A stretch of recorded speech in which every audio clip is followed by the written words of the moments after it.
प्यारी सास संगत जी, प्रेम से कहना धन निरंकार जी। सास संगत जी, अमोलक ये घड़ियाँ होती है। आज महिला समागम के रूप में दासी के झोली में ये बख्शिशें आई है।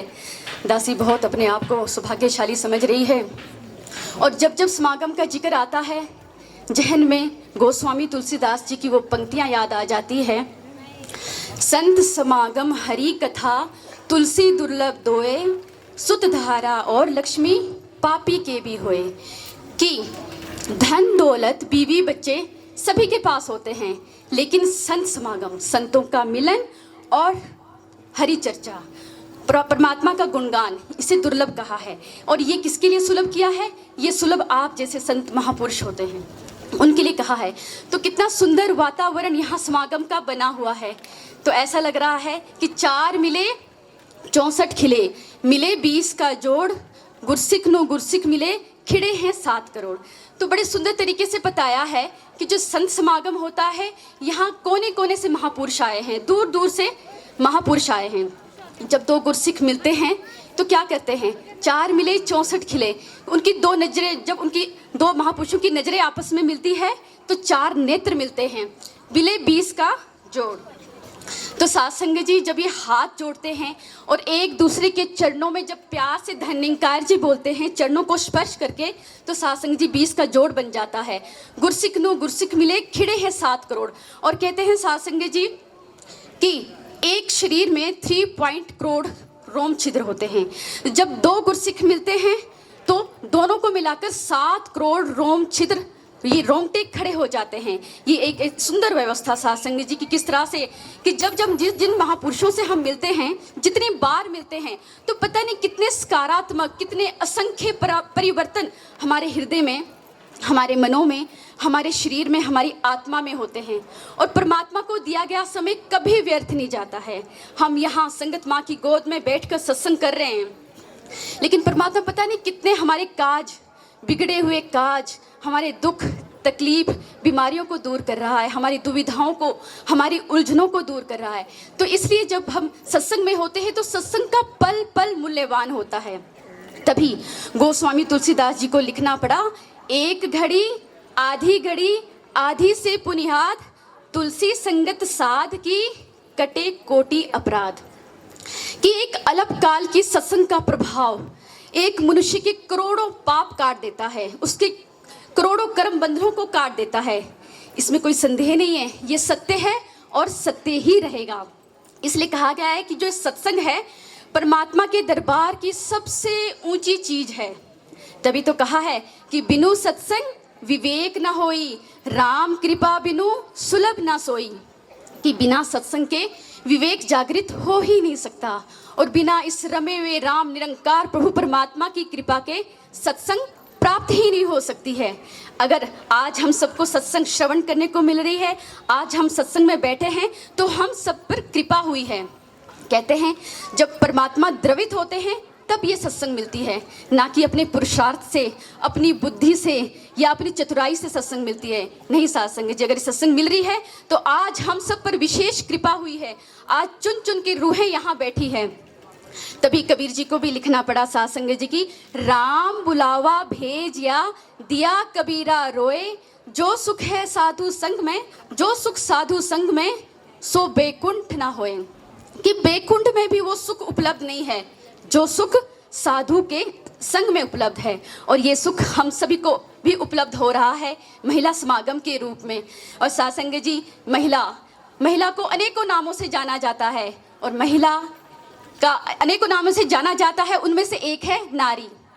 नारी पर्याय है शक्ति का, ऊर्जा का, या यूं कहिए नारी ही शक्ति है और शक्ति ही नारी है।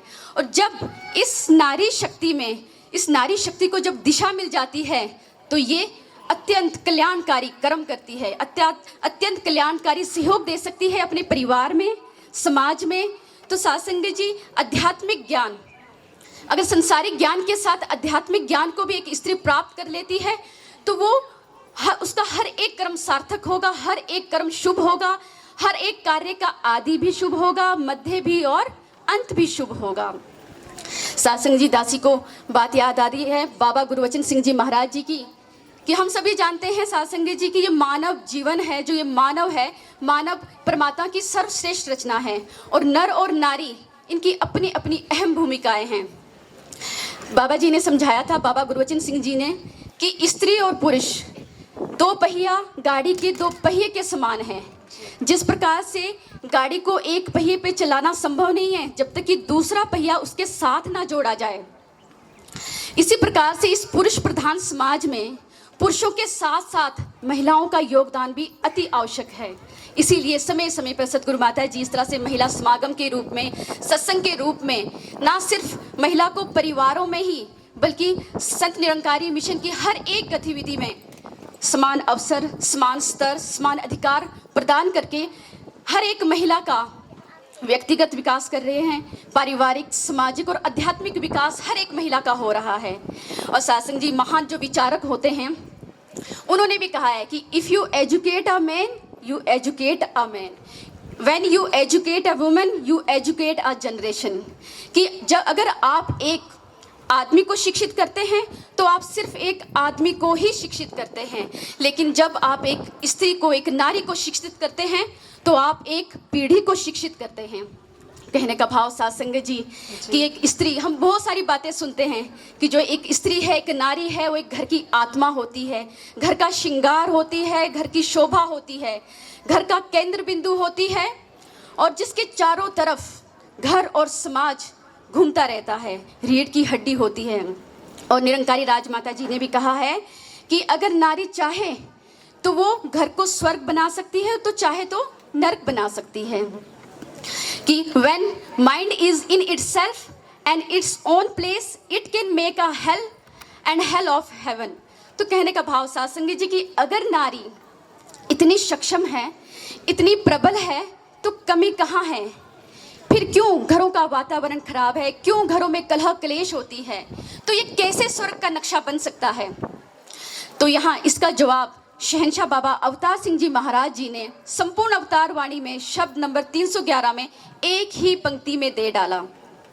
स्वर्ग दा नक्शा बन जाता है जिस घर भी बस जावे नाम।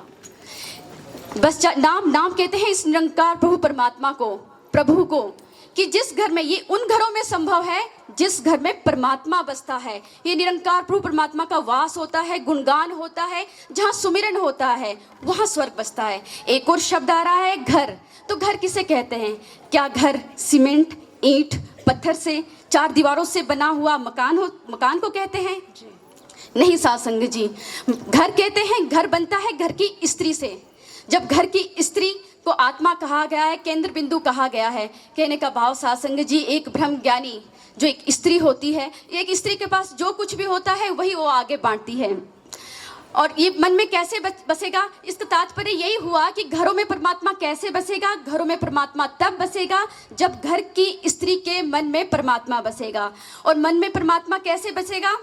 जब परमात्मा से प्यार होगा। और परमात्मा से प्यार कैसे होगा? जब इसको जानेंगे, इसको देखेंगे, जब जानकर भक्ति करेंगे। और इसे कैसे जाना जा सकता है? इसे जाना जा सकता है सतगुरु की कृपा से। तो जब सतगुरु की कृपा होती है, ब्रह्म ज्ञान की प्राप्ति हो जाती है, तो उसकी बाद की अवस्था कैसी होती है? जो भी जिज्ञासु होता है, चाहे वो नर है चाहे वो नारी है, उसकी अवस्था ब्रह्म ज्ञान प्राप्ति के बाद हो जाती है कि जहाँ तक मेरी निगाह है वहाँ तक तेरी पनाह है। कि जिधर देखता हूँ उधर तू ही तू है, हर शे में जलवा तेरा हूबहू है। रूबरू रब दिखाई देता है, हूबहू रब दिखाई देता है। जिंदगानी बन गई है जशन, चार सू रब दिखाई देता है। जब भक्ति प्रवेश कर जाती है साध संगत जी, तो कार्य में, व्यवहार में, बोल में, वाणी में, हर जगह भक्ति का असर दिखता है। जिसका से दासी कहीं पढ़ रही थी कि अगर भक्ति भोजन में प्रवेश करती है तो भोजन प्रसाद बन जाता है।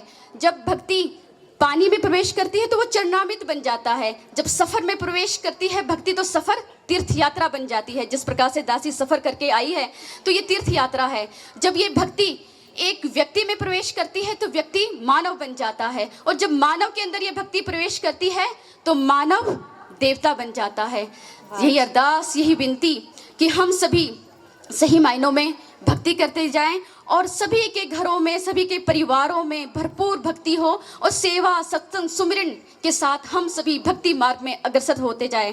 दासी इन्हीं शब्दों के साथ प्यार से